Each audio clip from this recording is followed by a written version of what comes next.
अब उनका हालचाल लेने बीजेपी के लोगों को जाना चाहिए। और सुनने में आ रहा है कोई फेयरवेल भी नहीं हो रहा है। सोचिए आप, फेयरवेल भी नहीं हो रहा है। कम से कम फेयरवेल होता तो हम सब लोग जाते चाय पीने जाकर के, उन्हें धन्यवाद देते, उनके स्वास्थ्य के बारे में पूछते हैं, उनका सम्मान होता।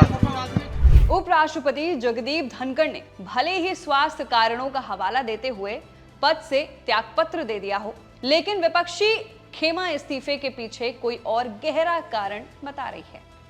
कांग्रेस से लेकर दूसरी पार्टियां अपने अपने दावे कर रही हैं और अब तो बात यहां तक पहुंच गई है कि उनके इस्तीफे के फेयरवेल को लेकर भी विपक्षियों ने ताने शुरू कर दिए हैं। इसी बीच अखिलेश यादव ने धनखड़ के इस्तीफे को लेकर तंज भरे लहजे में कहा है कि बीजेपी के लोगों को जाकर जगदीप धनखड़ के स्वास्थ्य का हालचाल लेना चाहिए। हमने सुना है कि जगदीप धनखड़ का कोई विदाई समारोह नहीं हो रहा है। अगर उनके लिए विदाई समारोह का आयोजन होता तो हम भी जाते, जगदीप धनखड़ का धन्यवाद देते, इस दौरान उनका हालचाल जानते और चाय पी कर आते। सुनिए जरा क्या कुछ कह रहे हैं अखिलेश। अब उनका हालचाल लेने बीजेपी के लोगों को जाना चाहिए। और सुनने में आ रहा है कोई फेयरवेल भी नहीं हो रहा है। सोचिए आप, फेयरवेल भी नहीं हो रहा है। कम से कम फेयरवेल होता तो हम सब लोग जाते चाय पीने जाकर के, उन्हें धन्यवाद देते, उनके स्वास्थ्य के बारे में पूछते हैं, उनका सम्मान होता। इस्तीफे की बात है तो जो हम लोगों को जानकारी मिली है स्वास्थ्य को लेकर के, तो इसमें हम लोग क्या बोल सकते हैं। किसी का व्यक्तिगत फैसला है और स्वास्थ्य को लेकर के है, तो क्या राजनीति के मायने निकालें इसमें। लेकिन उससे महत्वपूर्ण यह है कि भारतीय जनता पार्टी किसी को वोट नहीं डालने देना चाहती। और बिहार में जिस तरीके की कार्रवाई चल रही है, इसी तरह उत्तर प्रदेश में जानबूझ करके भारतीय जनता पार्टी ने इलेक्शन कमीशन से मिलकर के और प्रशासन के सहारे बड़े पैमाने पर वोट काटे थे, डिलीटेड शो किया था। और जिस समय हम लोगों ने आपत्ति की और आरोप लगाया तो उन्होंने हमें नोटिस दिया। नोटिस के जवाब में मैंने खुद समाजवादी पार्टी से सभी लोगों ने, कार्यकर्ताओं ने, नेताओं ने मिलकर के 18,000 जिन्होंने वोट डाले थे बाद में डिलीटेड कर दिया था उनका। दूसरी तरफ कांग्रेस पार्टी भी रहस्यमयी तरीके से दिए गए इस्तीफे को लेकर मोदी सरकार से सवाल पूछ रही है। पार्टी सरकार से इस्तीफे की स्थिति को स्पष्ट करने के लिए कह रही है।